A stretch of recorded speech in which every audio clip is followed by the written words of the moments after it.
இன்னைக்கு நம்ம ஃபுட் வார் season 3 17th episode தான் பார்க்க போறோம். எபிசோட ஓப்பனிங்ல நம்ம ஹயாமா ஹீரோவை அடுத்த தடவையும் தோக்கடிக்க போறான்னு சொல்லியிருப்பானா. அப்ப ஹீரோ நீ என்ன தோக்கடிக்கிறதெல்லாம் இருக்கட்டும், இருந்தாலும் கவுன்சில் ஆஃப் 10ல சேர்ந்திருந்தோம் ஏன் உன்னோட ஃபேஸ்ல அந்த ஒரு சாதிச்சு அந்த ஒரு ஃபீல் இல்ல, அந்த ஒரு ஹாப்பினஸ் இல்லன்னு கேட்கும் போது கவுன்சில் ஆஃப் 10ல சேர்ந்தது ஒண்ணு என்னோட சந்தோஷத்துக்காக எல்லாம் கிடையாது, எல்லாம் ஜுன் வாத்தியாருக்காக தான். என்னது ஜுன் வாத்தியாருக்காகவா? இதே பத்தி அவங்களுக்கு சப்போர்ட் பண்ணணும்னு கேட்க அதுக்கான பதில் உங்ககிட்ட சொல்லிட்டு இருக்கணும்னு அவசியம் இல்ல, போய் வேலையை பாடுறாமா. அதுக்கப்புறம் ஹீரோவும் கூகா சீனியரும் குளிக்கிறதுக்காக வரும்போது அப்ப கூகா கேட்பான், என்னடே போய் சும்மா பேசிட்டு வந்திருக்கேன், அவன்கிட்ட போய் உன்னை ஒரு ஃபுட் வாருக்கு நான் சேலஞ்ச் பண்றேன்டா அப்படின்னு தைரியமா சேலஞ்ச் பண்ணிருப்பியாமா, நீ பாட்டுக்கு அப்படியே வந்திருக்கேன்னு புலம்பிக்கிட்டு இருக்கேன். அப்ப ஹீரோவும் இரியா பாத்துக்கலான்னு உள்ள போனா அங்க நம்ம மொட்டை இருப்பானா. சோ அவங்க கூட அப்படியே குளிச்சுட்டு பேசிட்டு இருக்கும் போதுதான் நம்ம ஹீரோ அந்த மொட்டை கேட்பான், ஆமா இந்த மாதிரி ஹயமா பையன் ஏன் போய் டைரக்டா அவங்க கிட்ட சேர்ந்துக்கிட்டான், ஏன்னா அந்த ஜுன் வாத்தியார் வந்து நிறைய ரிசர்ச் எல்லாம் பண்ணிட்டு இருந்தாங்க, அவங்களோட ரிசர்ச் எல்லாத்தையும் காப்பாத்துறதுக்காக ஏன் ஒரு ஃபுட் வார் வந்து அவன் சேலஞ்ச் பண்ண மாட்டானா, அந்த ஃபுட் வார் சேலஞ்ச் பண்ணி அவங்களை எதிர்த்து நிக்கிறதுக்கு பதிலா நேரா போய் அவங்க கிட்ட சேர்ந்துக்கிட்டான் அப்படிங்கறத எந்த விதத்துல உதவி செய்யணும்னு கேட்க, ஆனா அது உதவி செஞ்சதேன்னு அந்த மட்டும் ஒரு பிளாஷ்பேக் சொல்லுவாரு. என்னன்னு பார்த்தா அந்த ஜுன்வாத்தி இந்த ரிசர்ச் எல்லாத்தையும் ரொம்ப நாளா பண்றாங்கல்ல, சோ அவங்களுக்கு இந்த மாதிரி ஃபர்தரா இதை எடுத்துட்டு போறதுக்கு நிறைய ஸ்பான்சர்ஷிப் எல்லாம் வந்திருக்கும். எப்போ நம்ம எரினாவோட அப்பா இங்க வரக்கு முன்னாடி சோ எப்படியும் அந்த ஜுன்வாத்தியாரோட கனவு வந்து நிறைவேறுது அப்படின்னு சொல்லிட்டு ஹயாமா பயங்கர ஹாப்பியா இருந்திருப்பான். பட் அதுக்கப்புறமே ஸ்பான்சர் பண்றேன் அப்படின்னு சொன்ன எல்லாருமே வந்து வித்ட்ரா பண்ணியிருந்திருப்பாங்க. இதை நினைச்சு அந்த ஜுன் வாத்தியார் கவலைப்பட்டிருந்தாலும் அதை பெருசா எக்ஸ்பிரஸ் பண்ணியிருக்க மாட்டாங்களா, இருந்தாலும் அவங்க எவ்வளவு ஹார்ட் ஒர்க் பண்ணியிருக்காங்கன்னு ஹயமாக்கு தெரியும்ல.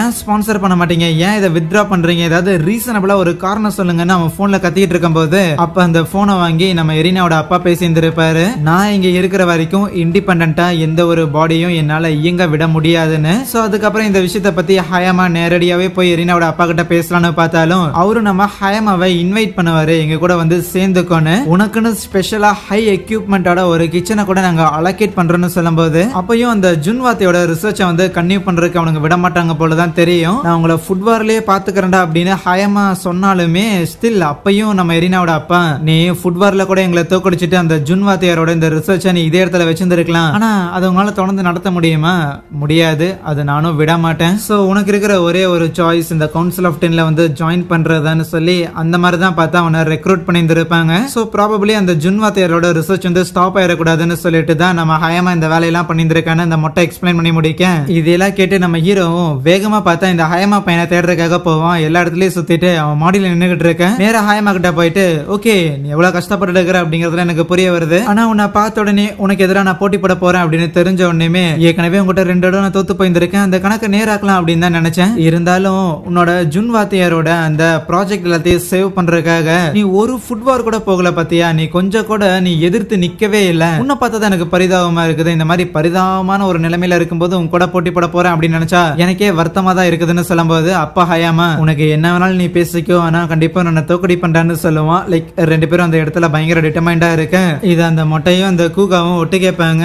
அப்போ கூகா யோசிப்பான், எதுக்கு தேவையில்லாம எதிரியை போய் சூடு ஏத்திக்கிட்டு இருக்கிறான், அவன் ஜெயிச்சுட்டான் அப்படின்னா நம்ம ஹீரோ இங்க இருந்து போக வேண்டியது இருக்கும், அவன் மைண்ட்ல அது கொஞ்சமாவது இருக்குதான்னு யோசிக்க. சோ இப்ப போட்டி போடுறதுக்கான நாள் வந்துருச்சு. ஹீரோ இந்த மாதிரி ஹயமாக்கு எதிராக தான் போட்டி போட போறான் அப்படிங்கிற மேட்டர் ஆலிஸ் கிட்ட சொல்ல, எனது ஸ்கூல் ஃபெஸ்டிவல்ல என் கூட சேர்ந்து சமைச்சுக்கிட்டு இருந்தவன் உனக்கு எதிராக போட்டி போடுறானா, இதை என்னால எந்த காலத்துல ஏத்துக்கவே முடியாது, அவனை நீ தோக்கடிச்சு திருப்பி நம்ம கூட கூட்டு சேர்த்துன்னு சொல்லிட்டு இருப்பான். இப்படி நம்ம ஹீரோ பயங்கர ஃபயர்ட் அப்பா இருக்கு. அப்ப கூகா சீனியர் கேட்பாரு, என்னடே நீங்க உங்க பசங்க நீங்க யாருமே வந்து கவுன்சில் ஆஃப் 10 அளவுக்கு இல்லடா, எப்படிடா உங்க பசங்க எல்லாருமே கவுன்சில் ஆஃப் 10 தோக்கடிக்க போறாங்கன்னு கேட்கும்போது அதை பத்தி அவங்க தான் கவலைப்பட்டாகணும், ஏன்னா அவங்களோட போட்டி அது, என் போட்டியை நான் பாக்குறேம்மா, என்ன நடக்க போகுதோன்னு நம்ம டக்குமையும் மெகுமையும் பயந்துகிட்டு இருக்க. அதுவே இன்னொரு பக்கம் எரினா இருக்கிறாள், சோ அவ யோசிச்சு பாக்குறா, சோ இருக்கிற எல்லாத்துக்கூடையும் கவுன்சில் ஆஃப் 10ல இருக்கிறவங்க தான் எடுத்து போட்டி போட போறாங்க, என்னால இங்க இருந்து எதுவும் பண்ண முடியாது, அவங்க மேல நம்பிக்கை வைக்கிற தவறுன்னு நினைக்க இங்க ஹீரோக்கும் ஹயாமாக்கும் போட்டி நடக்க போதில்ல. சோ அந்த இடத்துல ஜட்ஜஸா பார்த்தா 2 சின்ன பாப்பாங்க வருவாங்களா, அவங்க 2 பேரும் அந்த இடத்துக்கு வந்துட்டு, அந்த வெள்ள முடி வச்சவன் தான் அழகா இருக்கிறான், அவனுக்கு சப்போர்ட் பண்ணுவோமா அப்படின்னு சொல்ல, போட்டி ஆரம்பிக்கிறதுக்கு முன்னாடி நான் தோத்துட்டேன் அப்படின்னு ஹீரோ யோசிக்கும் போது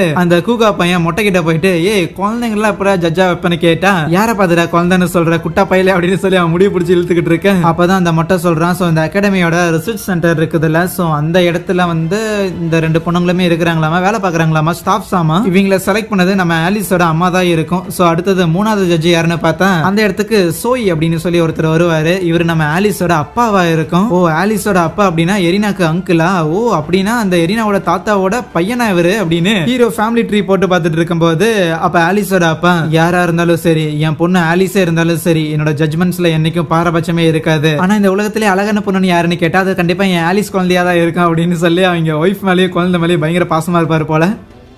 அதுக்கப்புறம் அந்த இடத்துல சமைக்கிறதுக்கான அந்த மீட்டையுமே கொண்டு வந்து வைக்கிறாங்க. பார்த்தா பயங்கர குவாலிட்டியா இருக்குது. ஈவன் அந்த மீட்டை கட் பண்ணி எடுத்து வந்துருப்பாங்கல்ல, அப்படி கட் பண்ணி எடுத்துட்டு வரத கூட ஒரு ஏ குவாலிட்டி கட்டரை வச்சு தான் கட் பண்ணிருக்காங்களாமா. அங்க ஹயாமா சமைச்சுக்கிட்டு இருப்பான்ல, சோ சதர்ன் பார்ட் ஆஃப் அமெரிக்கால இருக்கிற ஃப்ரைட் சிக்கன் ஸ்டைல தான் அவன் இதை பண்ண போறான் அப்படின்னு சொல்லுவான். அதை கேட்டோன்னே எல்லாருக்கும் ஷாக்கு. ஏன்னா ஃப்ரைட் சிக்கன் ஸ்டைல தான் இது எல்லாத்தையும் அவன் பண்ண போறான்னா மேபி அது கரெக்டா வந்துட்டா அதோட ஸ்மெல் டேஸ்ட் அப்படின்னு சொல்லி எல்லாம் பயங்கரமா இருக்கும். கொஞ்சம் பிசிறு தட்டுச்சு அப்படின்னாலும் அதோட ஸ்மெல்ல சுத்தமா பொறுத்துக்கவே முடியாது. இவன் கரெக்டா பண்ணுவானா இல்லையா அப்படின்னு பாத்துக்கிட்டு இருக்கேன். அதே நேரத்துல நம்ம ஹீரோ அங்க சமைக்கிறான்ல, சோ அவனும் பார்த்தா அந்த மீட்டை ஃப்ரை பண்ற மாதிரி தான் தெரியுது. சோ ரெண்டு பேருமே வந்து அங்க ஃப்ரை தான் பண்ண போறாங்க. இன்னும் சொல்ல போனா ஈக்குவலா தான் அந்த மீட்டை அவங்க ஹேண்டில் பண்ண போறாங்க. சோ ஒரே மாதிரி தான் அந்த மீட்டை சமைக்க போறாங்க. அவங்க ரெண்டு பேரும் சமைக்கிறதே இவங்களால பார்க்காம இருக்க முடியல. ஆனா அதுக்கு மேல அந்த சமையல்ல ஒரு தடவை கூட அப்படியே கண்ணு வந்து நகர்ந்துடக்கூடாது. ஏன்னா ஒரே ஒரு சின்ன மிஸ்டேக் கூட அந்த மொத்த சாப்பாடுமே வந்து புட்டுட்டு போறதுக்கு சான்சஸ் இருக்குது. காம்படிஷன்ல கிளீனான ஒரு டிஃபீட் தான். எப்படி இவங்க ரெண்டு பேரும் இதை சமாளிக்க போறாங்க அப்படின்னு பாத்துக்கிட்டு இருக்க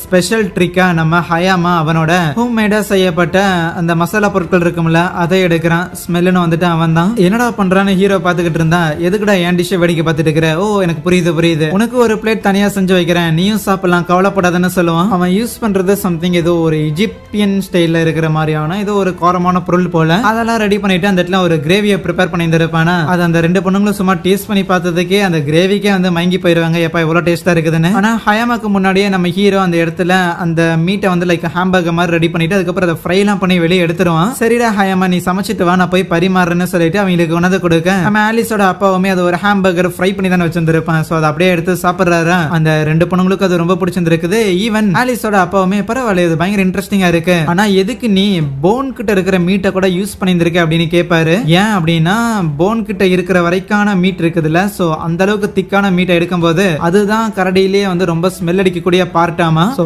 அவ்வளவு ஸ்மெல் வருது அப்படின்னாலும் கண்டிப்பா அதுல ஏதோ ஒரு டேஸ்ட் இருக்கும். அந்த டேஸ்ட்டை டேப் பண்றதுக்காக தான் இந்த ஒரு ரிஸ்கை எடுத்தேன்னு சொல்லுவான். ஆலிஸோட அப்பா முடிவு பண்ணிட்டாரு, சமையல்னு வந்துட்டு நம்ம ஹீரோ சுத்தமா பயமே இல்லாம ஜெயிக்கிறத தோக்கிறத பத்தி கவலையே படாம சிறந்த ஒரு உணவை சமைக்கிறவங்க மட்டும் தான் யோசிக்கிறான் அப்படின்னு. அடுத்ததாக நம்ம ஹயாமா அவனோட சாப்பாடை கொண்டு வந்து வைக்க அங்கே இந்த ஒரு எபிசோடை முடிக்கிறாங்க. So yeah, thank you.